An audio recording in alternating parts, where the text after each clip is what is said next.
Falarei sobre a traição baseado no versículo que Judas traiu a Jesus. Judas naquele momento representava a igreja, ao lado dos outros discípulos que participavam da Santa Ceia. Judas foi a igreja que trocou Jesus por Mamon. Igual fazem muitas igrejas traindo seu esposo pelo dinheiro. Judas é o tipo de igreja que se vende ao mundo por 30 moedas. Ou seja, aquela igreja que se vende ao mundo por pouco. Uma igreja materialista. Tem irmão que deixa Cristo por um carro, que é um pedaço de lata, e também por mulher que é um pedaço de carne. Tanto a lata como a carne são perecíveis, e a terra irá consumir. Irmãos que vendem a salvação por pouco. Esses são fracos. E não importa se está há 50 anos na igreja, viveu todo esse tempo de joelhos diante das coisas do mundo, adorando e dando mais valor a isso do que às coisas de Deus. Tudo isso é um tipo de traição, adultério espiritual, prostituição espiritual com o mundo. Jesus perdoou a traição de Judas, mas ele não quis se perdoar, e não se arrependeu igual a Pedro, e deixou o remorso levá-lo ao suicídio. Judas jogou fora a sua salvação. Ele não quis e escolheu o seu caminho. Mas naquela ceia com o Mestre, Cristo, sabendo de sua traição, já tinha lhe perdoado antes dele o trair. Essa é a lei da graça e do amor. Tem irmãs que não perdoam a traição do seu esposo que lhe trocou por outra mulher. Prefere ir para o inferno, mas não libera o perdão. Irmã, o que está sentindo? Jesus sentiu ao ver um dos seus discípulos o trair. Ele sentiu a mesma dor que a irmã está sentindo. Judas naquela ceia com os demais representava a igreja, a noiva de Jesus, e não foi fácil ele ser traído pela sua noiva por muito pouco, apenas 30 moedas. Jesus perdoou, e você tem que perdoar. Irmãos também que foram trocados por outro. A sua esposa o deixou para viver com outra pessoa, e não fique com pensamentos de matar ela. Não deixa que a maldição dos jornais de homens matando mulheres venha contaminar a sua vida. Não faça nenhum mal. Jesus entende o seu sofrimento. Ele é o seu advogado e sabe quem errou, mas o perdão tem que liberar. Perdoar uma traição conjugal não significa que você pode aceitar a pessoa de volta. Eu fui traída pelo meu esposo, fui chamada de chifruda pelos ímpios da minha rua. Eu repreendi dizendo espiritualmente: quem carrega a marca de Satanás, que são os chifres, não sou eu. Não vivo servindo a ele para ter os seus chifres. O bezerro sempre herda os chifres dos touros por nascerem de sua prole. Os filhos herdam as características dos seus pais. Eu não sou filha de Satanás, porque eu perdoei o meu esposo e continuei com ele. Eu poderia ter deixado, mas eu tive misericórdia de sua vida. Ele era cego e estava no mundo, e também se eu deixasse ele, a minha família iria se destruir. Ele sempre foi o cabeça da família na área de provedor e disciplinar os filhos para não cair no mundo das drogas e do tráfico. Mesmo não convertido, era um pai rígido que segurava os nossos filhos, alertava das amizades ruins. Enquanto eu fazia a missão, ele cuidava dos nossos filhos. Se eu deixasse, ele não poderia fazer a missão em paz, deixando os meus filhos sem pai e sem ninguém para olhar. Eu tenho amor à minha família e pensei em todas essas coisas, e Deus me revelou que tinha grande obra na vida dele. Tudo dependia dele. Pela fé, eu o enxergava ao meu lado fazendo a obra. Perdoar não significa aceitar de volta. No meu caso, foi uma escolha minha em particular. Na parte de aceitar ou não, somos livres para escolher. Teve uma irmã que foi traída pelo seu esposo que era crente,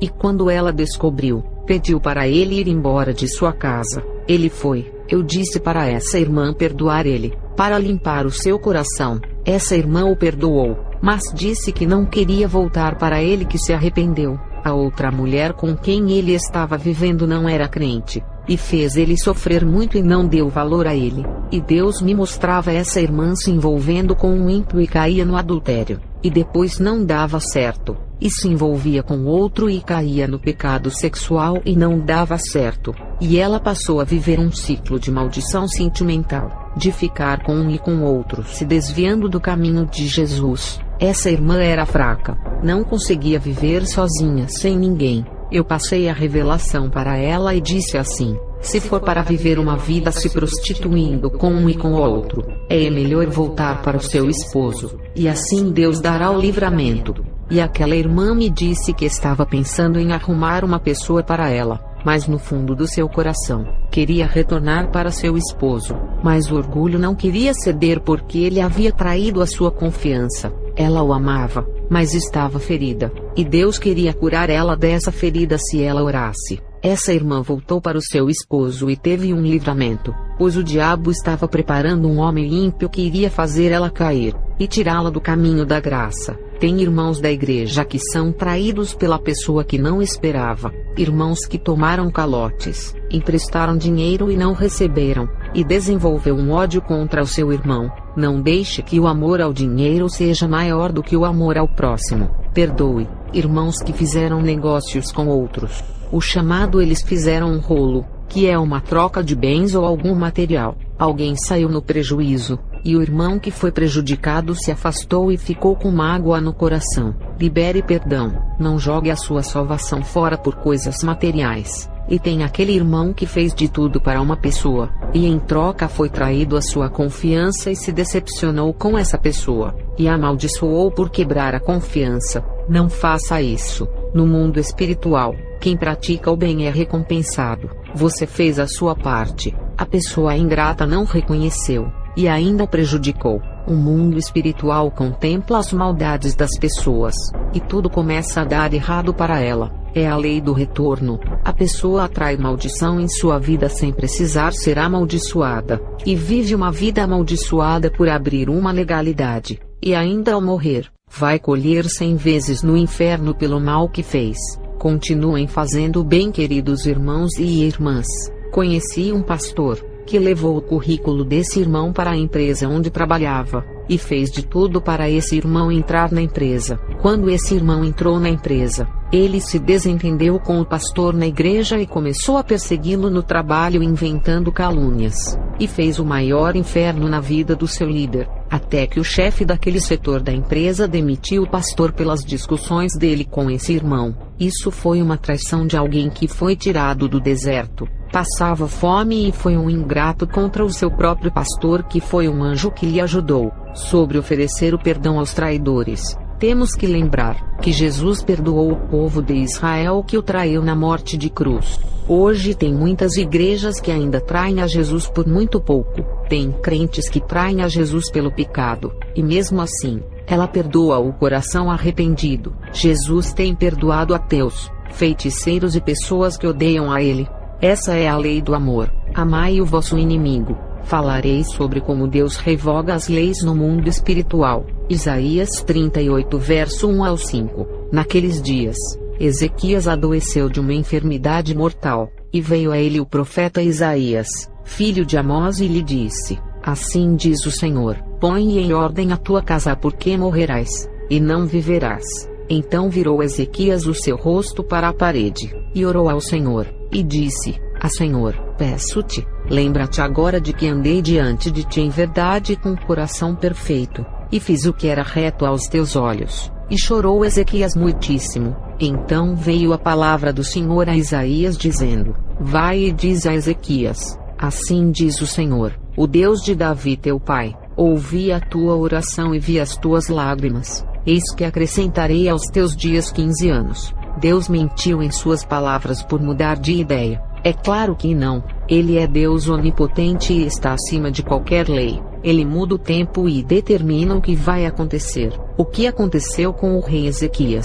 Ele praticou o pecado, e no mundo espiritual, quem pratica o pecado é digno de morte. Cada pecado vai diminuindo o tempo de vida de uma pessoa. Por isso que tem muitos jovens que morrem. O mundo espiritual reconheceu que Ezequias tinha que morrer, pois os seus pecados dão direito à morte, e pela lei que rege o mundo espiritual, chegou a hora dele colher o que plantou nessa terra, mas o seu arrependimento alcançou a misericórdia de Deus, e isso mudou a lei do mundo espiritual. O mundo espiritual entendeu que ele não merecia morrer, porque o pecado trouxe a morte, mas o arrependimento trouxe a vida. O pecado traz a enfermidade e depois a morte, mas o arrependimento curou a enfermidade que era para a morte, e ainda foi acrescentado 15 anos de vida. Esses 15 anos é apenas uma pequena demonstração da graça de Jesus. A graça de Jesus não dá apenas 15 anos a mais, dá uma vida eterna, e o crente viverá para sempre. Ezequias teve 15 anos aqui na terra, mas ganhou muito mais ao se encontrar com Deus. Nos dias de hoje, Jesus pode aumentar a vida dos seus filhos pela sua graça, e fazer viver 80 ou mais anos, como pode ter pressa de levar os seus ainda na juventude, e aqueles que viveram poucos anos na terra, viverá eternamente no céu. Isso é graça. A graça aumenta os dias de vida na terra, e o pecado diminui o tempo de vida. A graça dá vida eterna, enquanto o pecado dá a morte eterna. O pecado irá fazer a pessoa morrer infinitamente no inferno. Eu conheci um jovem que o tempo de vida dele estava abreviado por causa do pecado. Ele iria morrer em 2 meses aos 16 anos. Ele se converteu, e hoje está com 30 anos. A graça revogou a lei de morte que o condenava a morrer na adolescência. Também conheci uma moça que Deus tinha uma grande obra em sua vida. Ela iria pregar nos Estados Unidos. Deus iria fazer dela uma grande missionária. Essa moça não quis nada com Deus e nunca se converteu. Afinal, Deus mentiu, ou não cumpriu com a sua palavra. Deus revogou a lei. A promessa de levar ela nos Estados Unidos dependia dela. Como ela não se converteu, Deus repassou essa promessa para outra pessoa. Mas a sua obra não irá ficar sem fazer. Quando Deus levou Elias, levantou Eliseu. Quando Moisés morreu, Josué foi levantado para o substituir. O apóstolo Paulo morreu, mas deixou Timóteo em seu lugar. A obra de Deus não para. Os antigos homens de Deus que eu conheci na década de 80 morreram, mas Deus levantou outros para os substituírem. E aqueles que são rebeldes e Deus tem promessa de levantar e levar a lugares longe. O tempo está passando. Jesus está voltando. Ele não pode lhe esperar a tomar uma decisão para o servir. Jesus irá levantar outros em seu lugar. Ele vai revogar as promessas que falou em sua vida. Irá retirar as suas palavras. Um jovem crente de 19 anos que Deus queria levá-lo aos 4 cantos do mundo. Ele se envolveu em namoro, casou, fez várias faculdades e chegou ao doutorado em sua formação. Conseguiu bons trabalhos. Teve muitos filhos e se envolveu no materialismo anos e anos até ficar idoso, cansado, e já tinha muitas propriedades em seu nome. Esse idoso de 78 anos ficou doente, e Deus me revelou toda a sua vida. Ele arrependido dos seus pecados e por não se interessar em pregar nos 4 cantos do mundo. Todas aquelas coisas materiais lhe trouxeram enfado por trabalhar muito, e agora iria morrer sem curtir tudo aquilo que conquistou com seu suor. Tudo ficou para os seus filhos que irão usufruir em seu lugar. Esse idoso ajuntou tanto tesouro na terra, e esqueceu de ajuntar os tesouros no céu. Não estou sendo contra quem estuda para ter um bom emprego, para dar o melhor para a sua família. Estou falando que esse idoso teve muito tempo para fazer a obra de Deus, e se dedicou a vida inteira ao materialismo, e nada do espiritual que era em primeiro lugar. Ele arrependido se reconciliou. Eu orei por ele, e dias depois faleceu. Ele foi salvo, mas não irá receber os galardões. Quem não trabalha para Deus, não pode receber também. E tem gente que fala, Deus não pode falhar em suas promessas. Eu disse assim, Deus não falha, mas os homens falham em não se colocarem na posição para o servir. Teve um irmão que disse, que Deus quando tem promessa irá cumprir de qualquer jeito. Ele é fiel. Eu disse a ele, Deus só cumpre, se a pessoa quiser. Existe o livre-arbítrio de escolha, e Deus pode sim revogar as suas promessas. Eu digo, ele pode voltar atrás naquilo que ele disse. Deus voltou atrás com o rei Ezequias, determinou a sua morte, e depois tirou a sentença e lhe acrescentou mais anos. Mas por que ele revogou? Porque Ezequias se colocou na posição que Deus queria. Se Deus tem promessa de usar alguém e levar em vários lugares do mundo, ele irá cumprir se a pessoa se colocar na posição. Jamais irá levar uma pessoa em pecado para usar nesses lugares. Ele não pode usar quem não abandona o pecado. E tem aquele louvor gospel, eu não morrerei, enquanto a promessa não se cumprir. Quem tem promessa de Deus, não morre não desiste não. E tem a fé de Abraão, um louvor mentiroso. Temos que ter cuidado com essas músicas gospel. Eu conheci muitos jovens que Deus tinha promessa de fazer deles grandes vasos de honra, pregadores da palavra nessa terra. Esses jovens morreram, uns assassinados, e outros de overdoses e acidentes de motos. As promessas de Deus não seguraram as suas vidas, porque eles escolheram o caminho da morte. Nada se cumpre se a pessoa não quer, não é por força e nem por violência, mas pelo Espírito. Tudo é pela graça e pelo amor. Temos o livre-arbítrio. O idoso que faleceu, Deus tinha promessa de levar ele aos 4 cantos do mundo e revogou as promessas. Ou seja, voltou atrás de suas palavras porque ele não quis.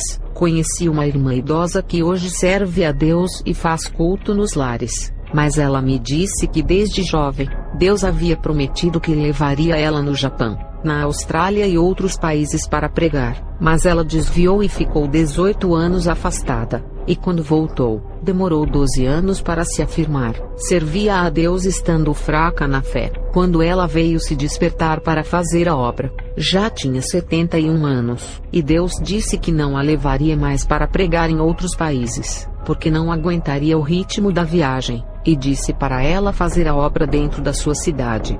Deus revogou a promessa dela pregar fora, para ela pregar em sua cidade. Segundo a Reis 1, verso 1 ao 4. Depois da morte do rei Acabe de Israel, o país de Moabe se revoltou contra Israel. O rei Acasias, que ficou no lugar de Acabe, caiu do terraço do alto do seu palácio em Samaria e ficou muito ferido. Então mandou que alguns mensageiros fossem consultar Baal-zebub, o deus da cidade filisteia de Ecrom, a fim de saber se ia sarar. Mas um anjo do Senhor mandou que Elias, o profeta de Tisbé, fosse encontrar-se com os mensageiros do rei Acasias e lhes perguntasse assim: por que vocês estão indo consultar Baal-zebub, o deus de Ecrom? Por acaso pensam que não há Deus em Israel? Digam ao rei que o Senhor Deus diz: você não vai sarar dos seus ferimentos, você vai morrer. O rei Acasias poderia viver mais se chorasse a Deus, mas ele mandou o seu mensageiro consultar a outro Deus. Ele morreu por causa disso. Não quis buscar aquele que poderia aumentar os seus anos de vida na terra, e ainda oferecer a vida eterna. Ele escolheu a sua morte, ao procurar um Deus morto que não pode lhe oferecer a vida. Baal é um Deus morto, e se ele não tem vida para ele próprio por ser uma imagem, não poderia dar a vida para ninguém. A promessa de vida para Acasias foi revogada, e a lei da morte veio para ele. Uma lei foi revogada para outra lei ser implantada. Isso é o mundo espiritual. Ester 7 verso 9 e 10. Arbona, um dos eunucos do palácio, lembrou: Majestade, Ramã acabou de mandar erguer uma forca de 25 metros para enforcar Mardoqueu, o homem que salvou a vossa vida. Essa forca ainda lá está junto à casa dele. Enforquem-no lá, ordenou o soberano. Assim fizeram, e a ira do rei apaziguou-se. Isso é um exemplo que acontece no mundo espiritual. A lei de morte é revogada contra o justo, mas o ímpio que armou a cilada para matar o homem de Deus é morto pela própria cilada. Eu já vi um homem querer matar um homem de Deus. Queria traí-lo para a floresta e não conseguiu realizar os seus intentos. E outro homem amigo dele o chamou para a floresta e ali o assassinou. Provérbios 26 verso 27. Quem cava uma armadilha, nela acabará caindo. Quem rola uma pedra sobre os outros, será atropelado pelo retorno da mesma pedra que havia empurrado. Salmos 7 verso 15 e 16. Quem cava um buraco como armadilha, cai em fossa profunda que ele mesmo fez. Salmos 9 verso 15. Os povos caíram na cova que com astúcia abriram, no laço que ocultaram, seus pés se prenderam. E o pecado no mundo espiritual traz promessas de morte e destruição, e abrevia os anos de vida dos rebeldes, revogando as leis espirituais que cooperavam para viverem muitos anos. Os jovens da década de 50 e 60, mesmo sendo ímpios e não terem se convertidos, hoje são idosos por não se afundarem em seus pecados. Nesse tempo, o pecado não estava terrível igual nos dias de hoje. Não tinha redes sociais, e a tecnologia era precária, como a televisão preto e branco que os pobres não tinham acesso, somente os ricos. Os filhos não saíam de casa para as festas, obedeciam às ordens dos pais, diferente de hoje que não obedecem e saem, fazem coisas às escondidas, e as festas que eles vão, É pior do que as festas das décadas antigas. Os bailes de hoje são pura sodomia e extravagância nas drogas e bebidas, sexo dentro dos bailes. A contaminação está pior. Quanto mais se afundam no pecado, mais o tempo de vida é abreviado. Antigamente os jovens não eram tão extravagantes ao pecado igual essa geração. Por isso que os jovens da geração antiga estão vivos e idosos. E os jovens dessa geração morrem por overdose, AIDS e outros tipos de doenças. Falarei das bruxas e seus poderes do ocultismo. As bruxas na década de 60 consagraram um terreno para os espíritos malignos. Elas se reuniam para fazerem rituais naquele terreno, com as gramas rasteiras e cercadas de florestas. E por causa do ritual que era feito ali, a terra ficou fértil, e tudo o que se plantava nascia. Mas o terreno que estava abandonado tinha um dono que morava em outro estado e tinha vendido a terra para um empresário que construiu a fábrica. As bruxas tiveram que procurar outro local para fazerem os seus rituais. Quando a fábrica de brinquedos foi inaugurada, os trabalhadores começaram a trabalhar, e acidentes aconteciam de forma inexplicável. Mortes dentro da fábrica começaram a acontecer, e à noite os trabalhadores começaram a ouvir barulhos de pisadas, vozes, objetos caindo no chão e aparições de fantasmas. O dono da fábrica procurou uma das bruxas da escola querendo uma solução,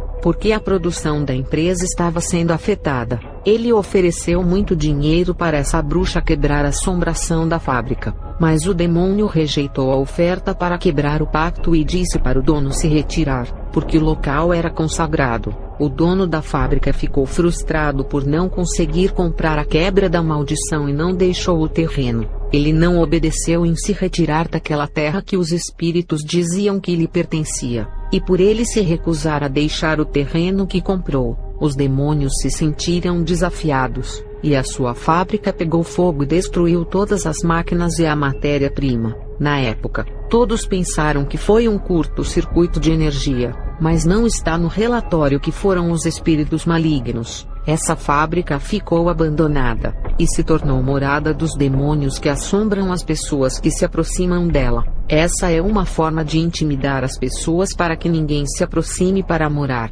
principalmente os moradores de rua que não têm para onde ir. Falarei das poderosas bruxas do ar, e sobre os espíritos malignos. Na minha caminhada no mundo das trevas, conheci as bruxas de outras escolas mais habilidosas e com muito mais dons. Conheci uma bruxa que controlava o ar. Essas bruxas que se especializam em controlar o ar, são as mais terríveis dentro da classe que envolve os 4 elementos que é o fogo, o ar, a terra e a água. O filme Avatar mostra as feitiçarias envolvendo os 4 elementos. O principal personagem do filme, chamado Avatar, controla o seu primeiro elemento, que é o ar, provando que os bruxos mais poderosos são do ar. As bruxas do ar recebem o dom para serem as instrutoras e ensinarem nas escolas. A bruxa do ar recebe um dom de adivinhação e descobre mentiras, aqueles segredos escondidos de traição. Ninguém consegue enganá-las escondendo seus segredos, porque elas sabem de tudo através da revelação das trevas. As bruxas do ar têm ligação com as potestades dos ares. Teve um rapaz que estava morrendo, e quando ele perdeu a respiração, uma bruxa do ar fez uma pequena corrente de vento na palma da sua mão, e colocou sobre o nariz do rapaz e ele viveu. O rapaz estava quase morto e não respirava, mas com uma pequena corrente de ar sobre o seu nariz, ele acordou. O ar é como o oxigênio. Quem já viu os médicos salvarem vidas, colocando balões de oxigênio no nariz do doente, sabe o que a bruxa do ar fez. Aqueles balões de oxigênio são como o ar que respiramos. Como elas controlam o ar, essas bruxas podem tirar o ar da respiração de uma pessoa. Elas podem, através da magia, não deixar o ar entrar nas narinas das pessoas. E sem o oxigênio, a pessoa fica sufocada e morre. Uma mulher que discutiu com uma dessas bruxas, um dia depois morreu com falta de ar, deu parada respiratória. A moça foi asfixiada. As bruxas do ar recebem muitos conhecimentos espirituais das trevas, e controlam os espíritos dos 4 pontos cardeais do planeta, ou os demônios dos 4 ventos que vêm do norte, sul, leste e oeste. Os espíritos são constituídos de ventos. Essa foi minha experiência que tive na bruxaria. A presença deles apagam as velas e até fogueira, porque são como ventos. Os ventos podem lançar um objeto longe, e ninguém consegue enxergar essa corrente de ar. Os espíritos são as mesmas coisas de um vento. Eles são invisíveis, e podem lançar objetos para longe. Percebam o fenômeno poltergeist, porque eles conseguem tocar em objetos mesmo sendo invisíveis, porque são como uma corrente de ar, que impulsiona qualquer objeto para longe. Se eles fossem invisíveis como apenas um vácuo sem ar, não existiriam, e seriam como um espaço inexistente no meio do nada. Se eles existem, é porque foram criados de alguma coisa. E as bruxas do vento conseguem manipular o ar atmosférico criando tempestades de areia, furacões, e podem fazer uma casa se destruir inteira com um vento forte criado. Pode fazer qualquer objeto voar e pessoas também. Elas podem voar, e manipular todos os pássaros controlando seus voos. Também derrubam helicópteros e aviões. É claro que dentro dessa classificação de bruxas do ar, existem níveis espirituais para se evoluírem dentro dessa área. Não são todas as bruxas que conseguem controlar um avião e navio de grande porte. As mais fracas conseguem controlar objetos pequenos, os fazendo voar. Mas as bruxas mestras do ar, que já atingiram um alto nível, podem causar ondas gigantes do mar através do vento. Como os espíritos são feitos de ventos, essas bruxas conseguem manipular e controlar eles. Tem casos em que as bruxas prendem o espírito maligno dentro de uma garrafa, e quando visitam uma casa, soltam aquele vento da garrafa para trabalhar dentro do lar. É só destampar a garrafa que o demônio sai, porque quem domina o vento pode pegar o espírito como se fosse um brinquedo e carregar para qualquer lugar.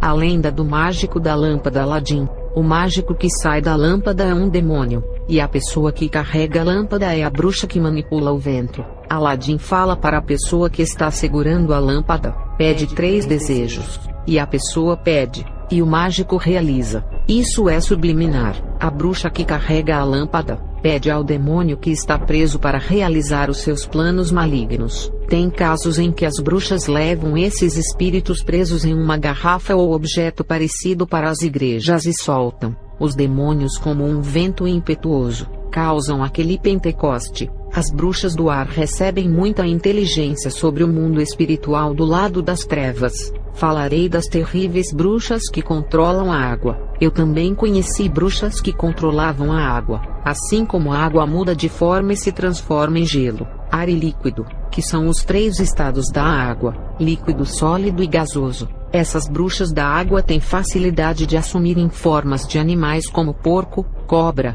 cavalo, jacaré e outros. Também assumem as formas das pessoas. Não importa se é morta ou viva, essas bruxas recebem o dom de controlar as emoções das pessoas. Assim como a água do mar pode estar em fúria ou tranquila, essas bruxas podem fazer uma pessoa tranquila ficar furiosa, ao ponto de assassinar uma pessoa. A vida sentimental é igual à água, que pode estar furiosa ou calma por envolver as emoções. E as bruxas da água conseguem controlar as vidas sentimentais, como unir casais e destruir eles também. Se as bruxas quiserem, conseguem fazer qualquer homem se apaixonar por elas lançando feitiços nos corações. Elas podem manipular as mentes das pessoas e fazer elas obedecerem às suas ideias. As bruxas da água conseguem entrar dentro do subconsciente da pessoa e colocar pensamentos malignos. Um crente sonhou tendo relações sexuais com uma mulher, porque uma bruxa conseguiu ver uma abertura de legalidade espiritual em sua mente. Uma irmã foi atacada por uma bruxa na mente, e sonhou que ela estava no inferno. Essas bruxas podem entrar dentro do subconsciente, entrar no sentido de conseguir fazer a magia entrar no cérebro, e fazer qualquer pessoa sonhar com ela tendo relações sexuais. A bruxa mestra lançou uma magia na minha mente, e entrou no meu subconsciente para conversar comigo, passando orientação espiritual de como agir. Quando eu fui ao país chamado Canadá, na década de 90, no ano de 1991, Eu estava dormindo, quando recebi essa orientação através da telepatia da bruxa mestra. Essas bruxas podem fazer uma pessoa ter vários pesadelos todas as noites. Um jovem que desafiou uma bruxa da água, começou a ter pesadelos todas as noites sonhando com o mesmo sonho, que ele era perseguido por vários homens. E em cada sonho ele morria com uma morte diferente, mas o homem que o matava em todos os sonhos era o mesmo. Esse jovem foi internado no manicômio como louco. Ele ficou perturbado com o mesmo sonho. Irmãos que sofrem ataques em suas mentes e estão sonhando com coisas ruins. Os dardos entraram em suas mentes, por isso estão sonhando com essas coisas.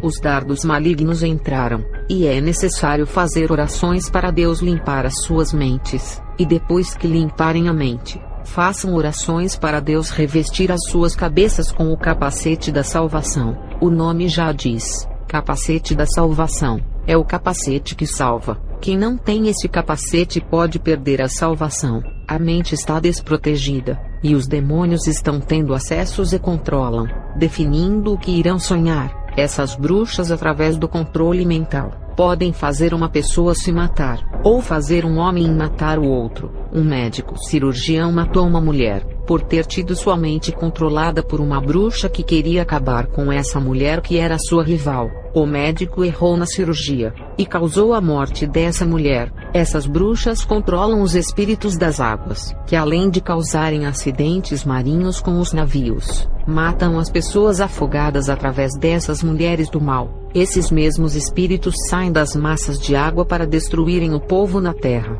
Elas não conseguem entrar na mente do verdadeiro crente por ser revestido do capacete de Deus. Falarei das maléficas bruxas do fogo. Eu conheci as bruxas do fogo que, além de manipularem esse elemento, podem fazer coisas absurdas no mundo espiritual. Um caçador do Mato Grosso que morava isolado dentro de uma pequena região da floresta longe da cidade, resolveu querer matar uma bruxa que fazia rituais ali perto. Esse homem ficou incomodado com a presença dessa bruxa, e com sua arma queria matá-la. Um espírito maligno alertou sobre a intenção desse homem em querer matá-la. Esse caçador morava em uma casa de madeira, e essa bruxa do fogo, através da magia, incendiou a casa de madeira com o caçador dentro. Essas bruxas do fogo gostam de ficar na floresta e testar suas magias nas árvores.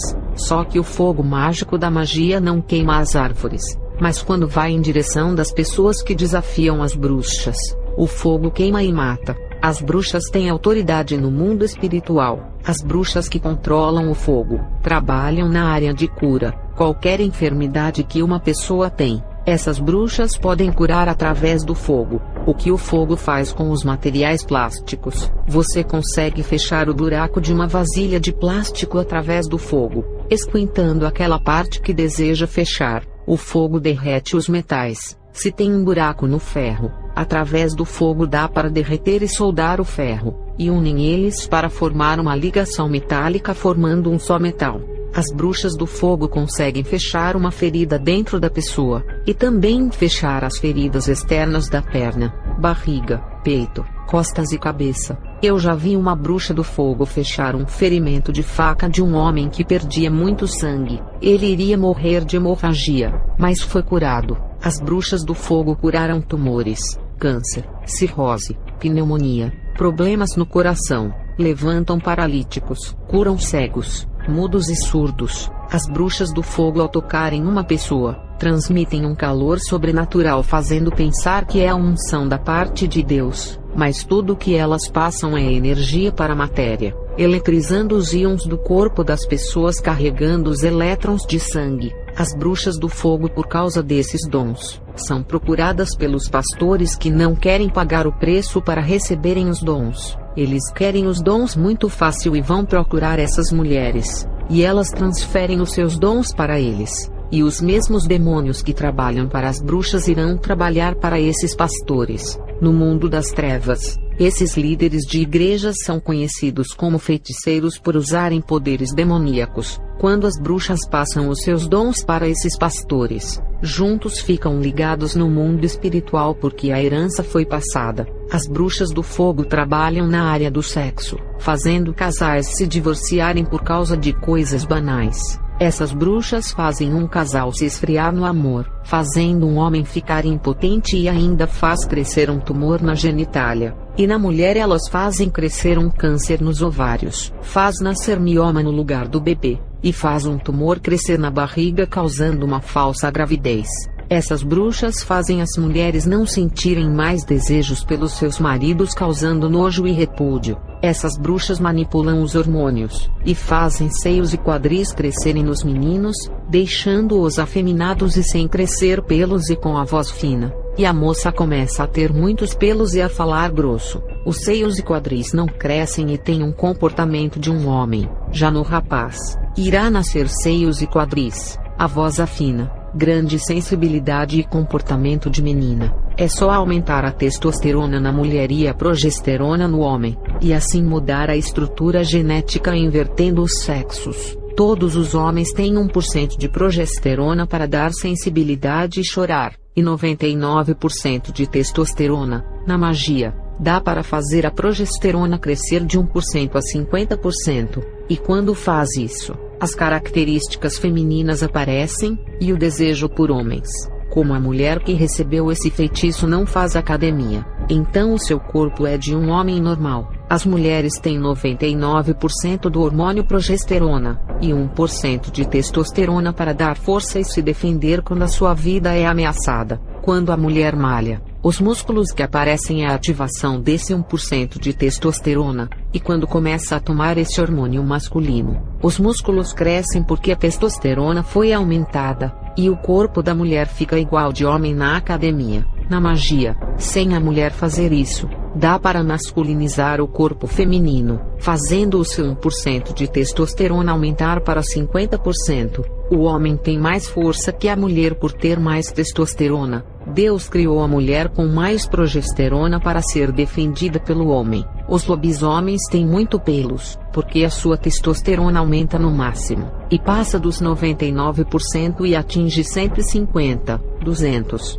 250%, que não é normal passar dos 100% que é o natural. Passou dos 100%, já não é mais humano. A natureza é até 100% de testosterona. Passou disso, já não é natural, é sobrenatural. Já não é a criatura perfeita de Deus, e sim uma aberração. E com isso vem grande força e agilidade. Se as bruxas do fogo conseguem manipular os hormônios dos pelos, elas conseguem transformar uma pessoa no lobisomem. Nem todos os que mudam de sexo é por opção. Tem pessoas que escolhem serem homossexuais, por causa da influência de uma novela, filmes ou amigos da sociedade. Em outros casos, isso é uma maldição lançada na pessoa que precisa ser quebrada para as coisas voltarem ao normal. Nem tudo é culpa da pessoa. Falarei das astutas bruxas do elemento terra. As bruxas da terra que controlam o elemento barro e areia. Elas trabalham em diversas áreas do mundo.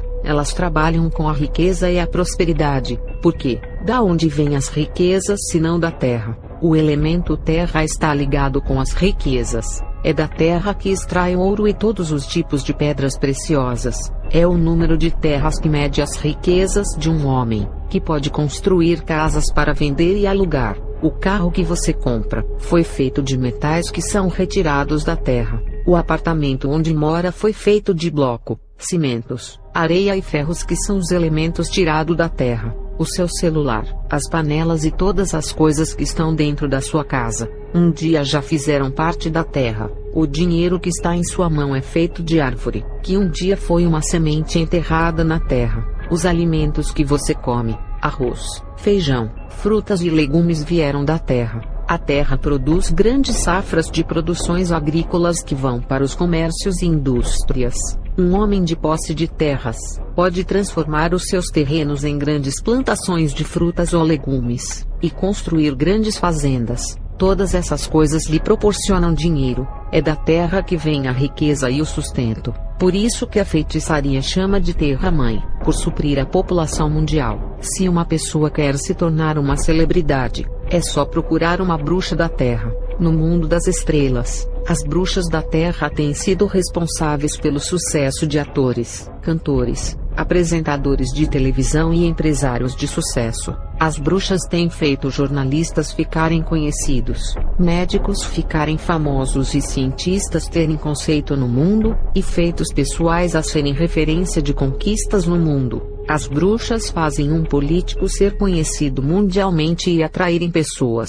Um vereador pode alcançar os cargos mais altos da política, até chegar na presidência através de uma bruxa dessa. Essas bruxas da Terra fazem os pactos de riquezas, e são mediadoras entre os homens e os espíritos da Terra. A Terra na bruxaria simboliza a riqueza, e as feiticeiras que se formam para controlar o elemento Terra e sabem trabalhar na área, ganham milhões de dinheiro nesses pactos com os empresários. Elas são mediadoras para conquistar fama, sucesso, estrelismo e fortunas. Um crente procurou uma bruxa da Terra e fez um pacto de riqueza. As coisas começaram a dar certo, e conseguiu entrar no canal de televisão dos Estados Unidos para fazer programas evangélicos. Esse crente era pobre e nem era conhecido, e hoje é uma celebridade gospel dos Estados Unidos. Um pastor norte-americano muito rico, e sua igreja já era cheia de membros.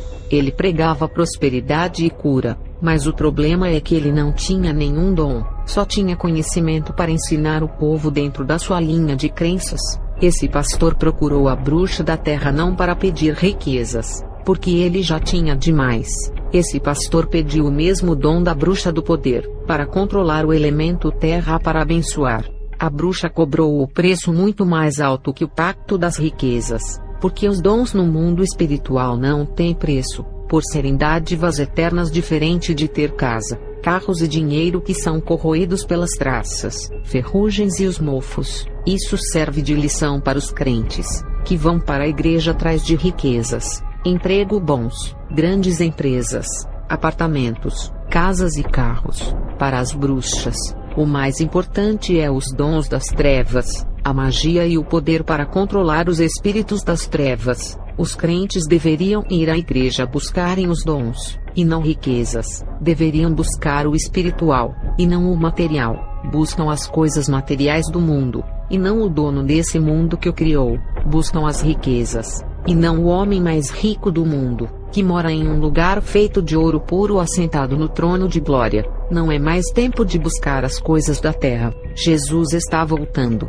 e os materialistas ficarão com os seus bens, que serão tomados pelo anticristo se não o servirem. Quem busca as coisas da terra, ficará na terra, e quem busca as coisas do céu, subirá para o céu. Voltando a falar do pastor que pediu o dom de controlar o elemento terra, a bruxa cobrou 50% da fortuna desse pastor, que foi um valor de 45 milhões, e o pastor, para conseguir esses 45 milhões, pegou 15 milhões de sua fortuna, e todos os dízimos e ofertas do povo da sua igreja, e entregou para a bruxa. Ali estava todos os dízimos suados que as pessoas deram de coração, acreditando que ele era um homem de Deus. Muitos deram aquela única oferta, que deixaram de comprar os alimentos para os filhos e deram para ajudarem na obra de Deus, provando que o seu amor por Jesus era maior que tudo. Esses que estão sendo enganados por não conhecerem o Evangelho, terão oportunidades para se salvarem,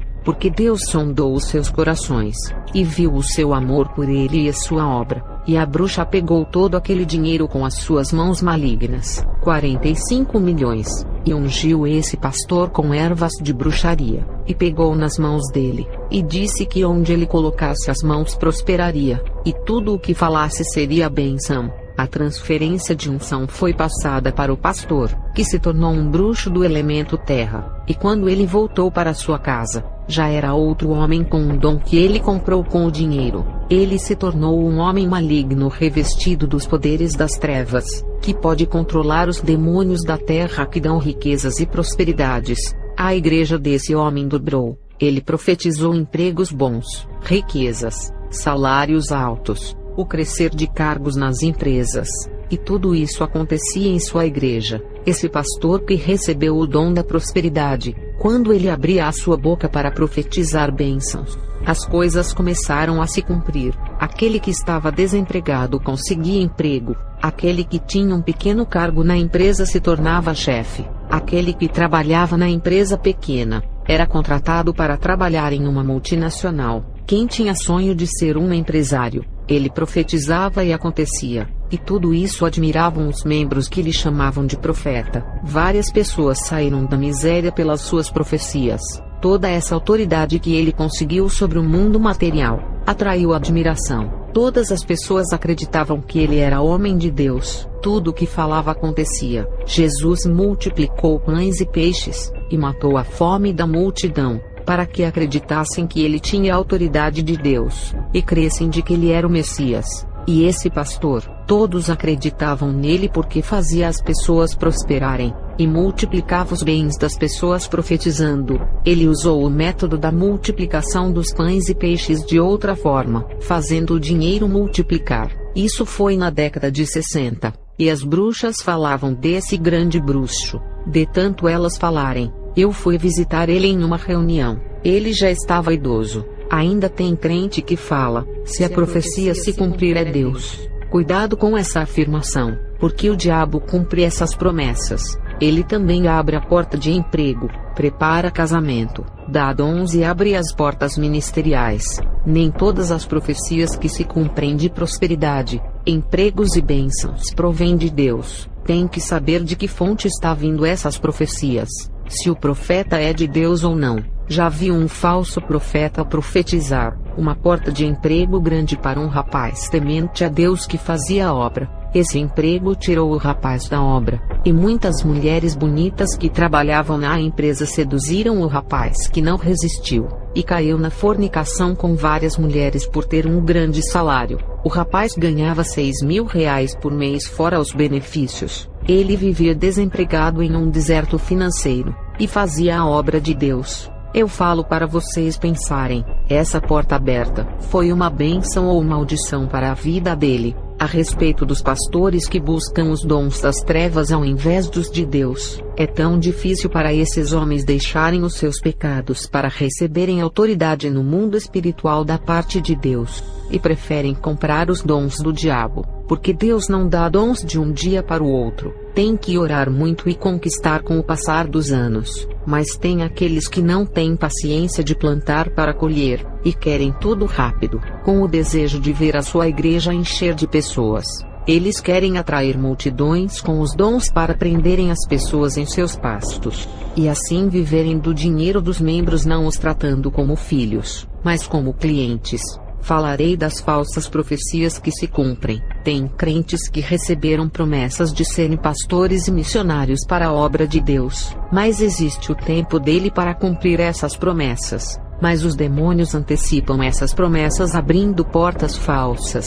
Eu já vi um irmão que estava se preparando para viajar em um lugar. Deus disse para ele esperar a ordem de enviá-lo, e um demônio usou a boca de um profeta e disse: Deus lhe mandou ir para esse lugar.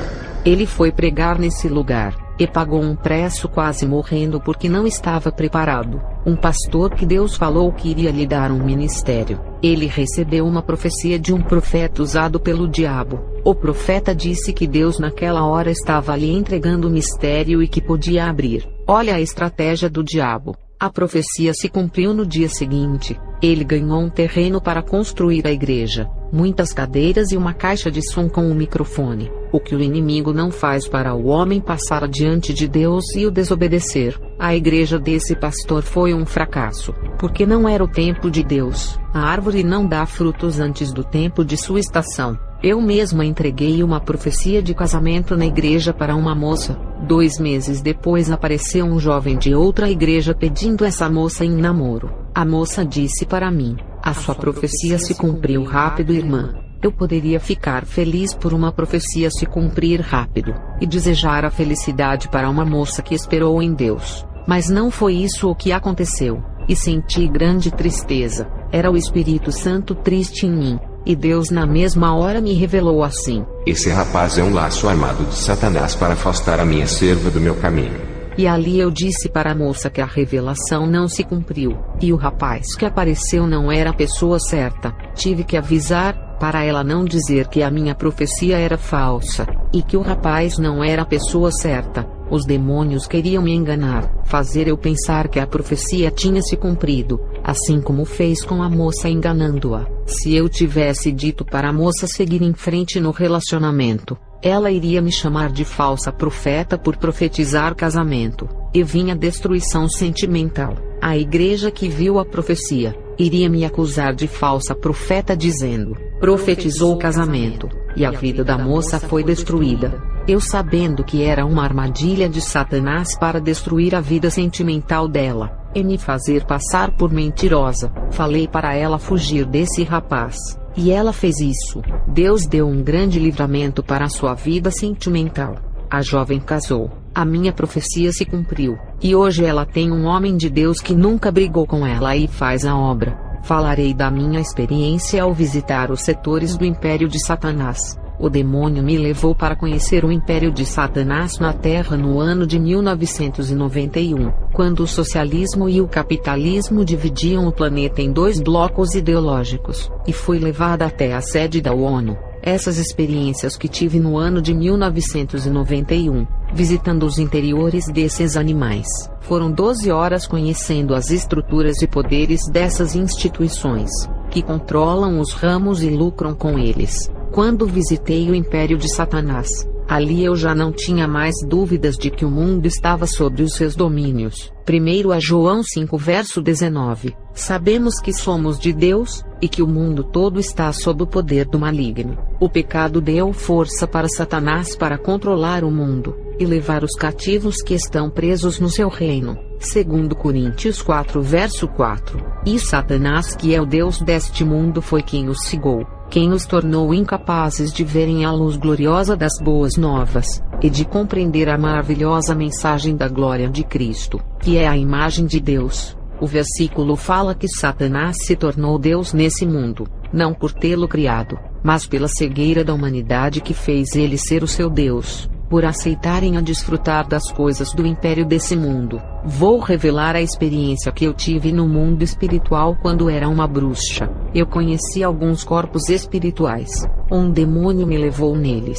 O que são esses corpos espirituais que eu vi no mundo espiritual? São todas as instituições que exercem influência no mundo. Não são qualquer instituição, são as grandes instituições que controlam os seus setores mundiais. No mundo, são poderosas instituições governadas pelos homens poderosos, mas no mundo espiritual essas instituições são pequenos reinos. Cada pequeno reino desse controla uma fatia do mundo. Satanás entregou cada parte do seu reino para os poderosos envolvidos com o ocultismo governar, em troca de trabalharem para o mundo das trevas. Esses homens recebem poderes de controlar uma parte do mundo. Essas grandes instituições que controlam uma parte do mundo são reinos no mundo espiritual, e que é simbolizado pelos animais que são corpos espirituais. O que são corpos espirituais? É tudo que tem cabeça, tronco e membros. Os corpos são reinos espirituais, independentemente de serem corpos de animais ou de pessoas. No mundo espiritual, a humanidade está dentro de um desses corpos. Não existe ninguém fora desses sistemas que controlam a humanidade. Um demônio apareceu a mim, e disse que iria revelar todos os impérios satânicos no mundo. Ele disse que todos os que adoram o Mestre, ele entrega uma parte do reino. Mateus 4, 8-9. Novamente o transportou o diabo a um monte muito alto, e mostrou-lhe todos os reinos do mundo e a glória deles, e disse-lhe: tudo isto te darei, se prostrado me adorares. Eu fiquei invisível com a magia de encantamento, porque esse demônio me convidou para visitar as instituições mais poderosas do mundo. Ele me levou para dentro da sede da Instituição Internacional de Telecomunicações. A instituição de telecomunicação, quando eu me aproximei antes de entrar, espiritualmente falando, a forma dessa instituição era como uma formiga de asas gigantesca, e entramos pela boca da formiga, e de repente eu estava na cidade de Genebra, na Suíça, onde está a formiga de asas. A cabeça daquela formiga, quando entrei, vi que dentro do cérebro, que é a mente, estava a poltrona de controle, e o demônio disse a mim: o líder que senta aqui é o Lin Zhao, o secretário dessa instituição, um comunista líder e responsável pela tecnologia mundial, meios de comunicações, meios televisivos, redes sociais e internet. O demônio disse: essa instituição está revolucionando a robótica, o marcador facial que hoje sabemos que é o reconhecimento facial.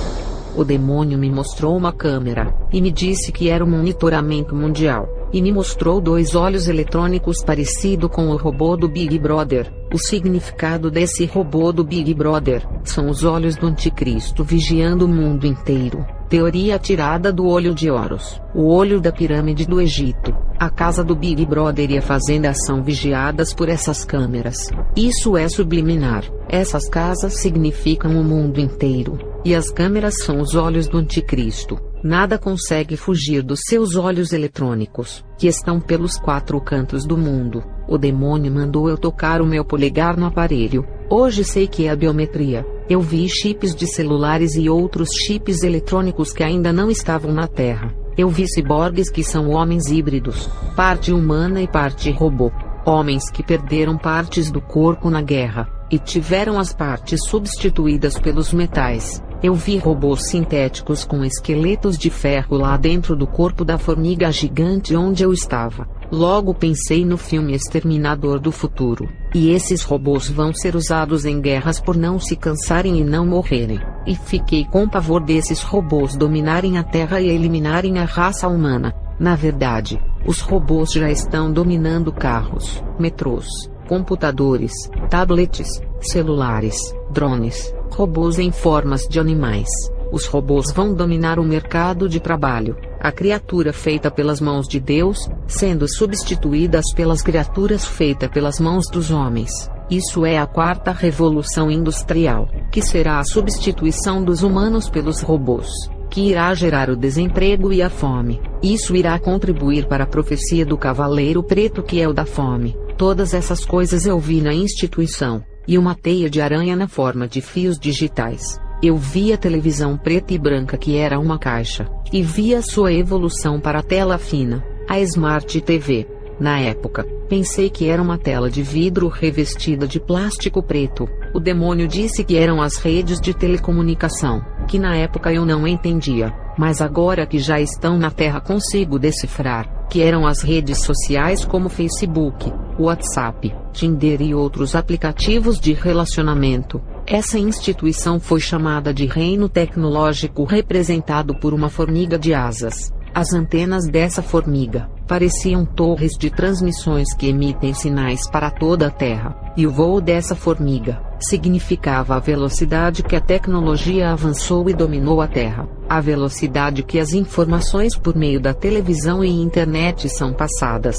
A mente dessa formiga recebia informações do inferno de evoluir a tecnologia e inventar mais tecnologia. A poltrona do homem estava vazia. Ele era quem estava na liderança dessas invenções. O demônio me tirou de dentro da formiga, e me levou perto de um tubarão gigante nos ares que devorava todos os peixes. Devorar os peixes significava tirar o dinheiro da humanidade até o último centavo. Entramos pela boca do tubarão, e caminhamos até o cérebro de controle, e ali dentro da cabeça do tubarão, estava a poltrona do líder. Essa instituição controla as grandes empresas do mundo, e estava sendo representada por um tubarão espiritualmente. O tubarão é um animal feroz nas águas marinhas, que para manter o seu poder, tem que devorar os outros animais marinhos. Uma empresa para se tornar poderosa, tem que devorar os clientes das empresas rivais, e engolir todas as empresas pequenas. A função da instituição era fazer empobrecer os pequenos comerciantes. O demônio disse: esse é o império da economia, da onde se controla todo o dinheiro. Essa instituição se chama Organização Mundial do Comércio, o império financeiro de Satanás. Ali eu vi nomes de bancos, vi moedas e dinheiros de vários países, máquinas que produzem vários tipos de cédulas financeiras, e saímos de dentro do corpo do tubarão. Essa instituição tirava o dinheiro de alguns países, fazendo o dinheiro parar de circular, e acabava com as riquezas e economias de alguns países. E sem dinheiro ninguém comprava, e vinha a fome. Me lembrei do Cavaleiro Preto do Apocalipse. O demônio me levou para perto de um gafanhoto gigante, que abriu a sua boca e entramos para dentro dele, e na mente do gafanhoto, tinha uma cadeira de um líder que controlava aquele corpo do gafanhoto. O demônio disse: Esse reino é o da comida e bebidas que controla toda a agricultura, incluindo a terra e a água. Vi uma água de esgoto sendo tratada. A água era cheia de químicas que faz o mal, e os alimentos feitos em pó, muitos enlatados e conservantes. Não vi nada de natural, só coisas feitas pelas mãos dos homens e não feitas pelas mãos de Deus. As frutas, legumes e ervas feitas pelas mãos de Deus, estavam todas adulteradas. Essas coisas causam doenças graves. Todas as coisas era para matar mesmo a população pela boca.